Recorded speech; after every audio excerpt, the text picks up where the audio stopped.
Planète Berger Australien, le podcast qui vous parle de berger australien, de BAM, d'éducation canine positive et tous les autres trucs qui me passent à travers la tête. Vous écoutez Patrick Offroy, Doggy Coach, et aujourd'hui on parle de prendre du recul au milieu de la foule. Malheureusement, j'ai beaucoup de témoignages de gens qui vont en club, qui ne sont pas forcément d'ailleurs des clubs coercitifs. Évidemment, aucun club canin ne se présente comme coercitif. Il peut être, entre guillemets, juste pas en positif. Et donc, on se retrouve dans une situation un petit peu mixte, où on va faire du renforcement négatif, c'est-à-dire que on va créer les conditions pour que le chien fasse une erreur. Le chien fait l'erreur et on sanctionne cette erreur. Alors, on va sanctionner par un coup de sonnette, c'est-à-dire un mouvement sec de la main sur le collier.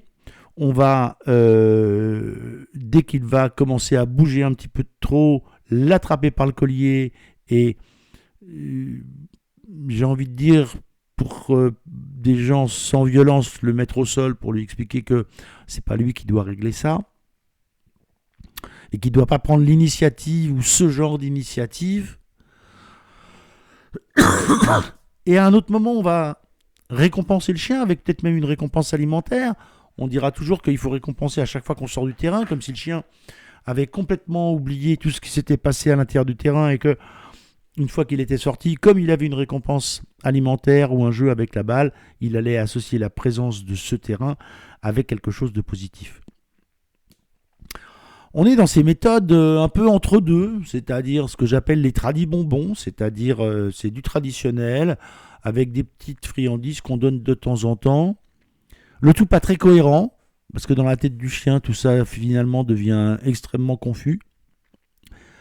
Et la question que je pose aujourd'hui, c'est comment est-ce qu'on peut faire quand on est au milieu de la foule pour prendre du recul ? Parce que le problème qu'il y a, c'est que si vous avez quelqu'un qui vous explique tout ça et qu'il faut mettre des coups de sonnette et être un petit peu directif fortement, fortement physiquement, je veux dire, avec le chien, alors vous pouvez très vite vous rendre compte de ce qui se passe.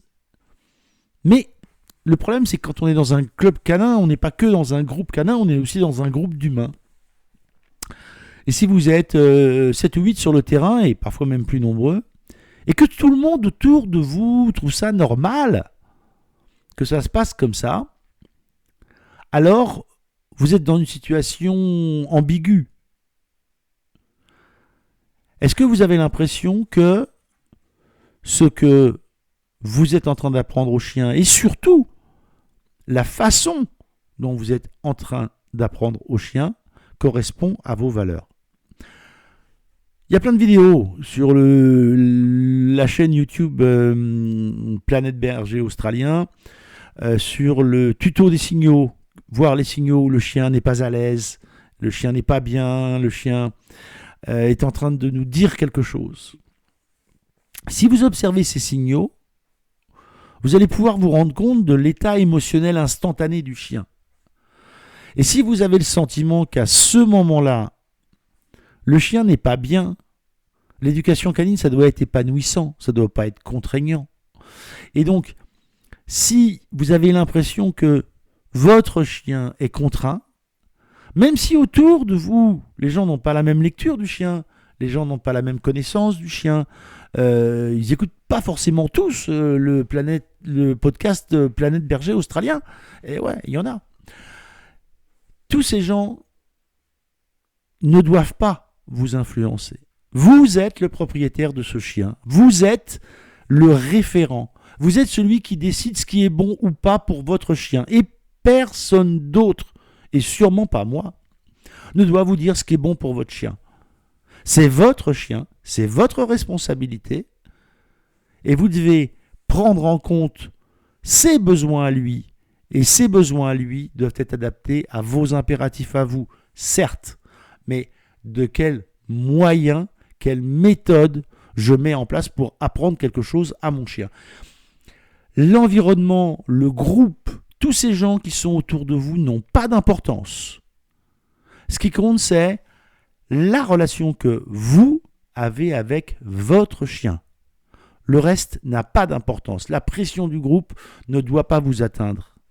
Respirez un bon coup. Observez votre chien. Que vous dit-il ? S'il vous dit, tu sais, c'est juste pas cool d'être ici, eh ben, prenez votre chien en laisse ou prenez votre chien sous le bras et puis allez voir ailleurs si l'herbe est plus verte, parce que une chose est sûre, là, votre chien n'est pas en condition pour s'épanouir et c'est pas ainsi qu'on va améliorer la relation, la connexion et l'harmonie dans le foyer avec ce genre de choses. Lisez votre chien. Si vous n'êtes pas sûr de est-ce que c'est positif ce que je suis en train d'apprendre, ne vous inquiétez pas. Votre berger australien, votre BAM ou n'importe quelle autre race de chien, lui, il sait ce qui est bon pour lui. À très vite. Merci d'avoir écouté cet épisode de Planète Berger Australien et je vous dis à très vite sur les réseaux sociaux. N'oubliez pas de mettre des j'aime, des likes, des partager avec vos copines, vos copains. Et si vous avez envie de jeter un œil aux cours en ligne que je propose, n'oubliez pas d'aller sur doggycoach.fr. À très vite.